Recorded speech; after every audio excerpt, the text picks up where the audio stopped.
Now, I know sometimes there are signs, about a person who might be suicidal or, at the verge of giving up or very close to it. But sometimes there are no signs. So I think prevention is better than cure, isn't it?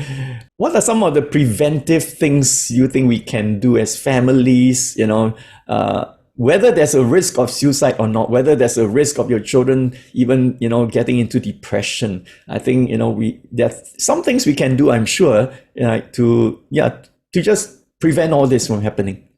I think maybe as much as possible, it is to spend time with your child. I mean, and spending time with your child may not actually mean like you have to sit down and talk with them, because like sometimes they are just many children. I mean, I think especially for boys, they are not very verbal.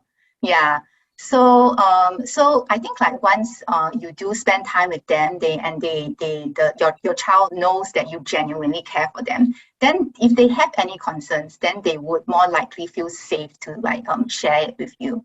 Yeah. Hmm. So I think like spending time regularly with them could be a way to prevent them, like having such symptoms and like suicidal ideation. Yeah. So like, and once if the problem doesn't get so big and serious, then it will be easier to like prevent it. I also think, I mean, I'm not a professional, but I can imagine that one of the antidotes for suicide or even depression is hope, right? When a person has hope, then he or she, I guess, will have no real reasons to think of ending it all, but will have the strength and the will to continue because this person has hope. And I think parents can play a very big part here because, some parents can be a little bit negative, critical, or even fatalistic. You know what I mean? When something fails or the children doesn't get good grades, it says, "Oh, look, you're going to end up here. You're going to be a road sweeper. You're going to have no job. You won't have a future." These kind of fatalistic mindsets and talk imparts to the child, or it will cause the child to maybe feel ashamed, Mm, right? And eventually he or she might even agree, yeah, looks like I'm not going to amount to anything much, so why continue? And I'm not going to be successful in this world. I'm going to struggle, I'm going to suffer. mm, When I have a family, everybody is going to be poor. You go down that road, well, the picture becomes more and more gloomy.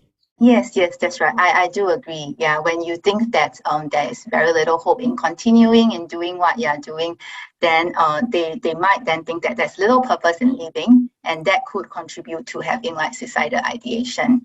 And I guess another thing that contributes to hope is when you actually have a community, have Hmm. some form of social support that indicates to you there are people around you who care for you, and having that social support also gives you like continual hope to go on to live your life, even despite the struggles and the challenges.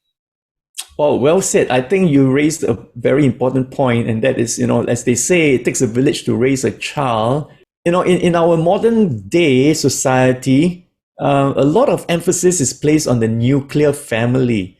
And to the extent we have neglected or even kind of forgotten about there's such thing called the extended family, uncles and aunts, grandparents, they can have a very important role to play in your child's mental health.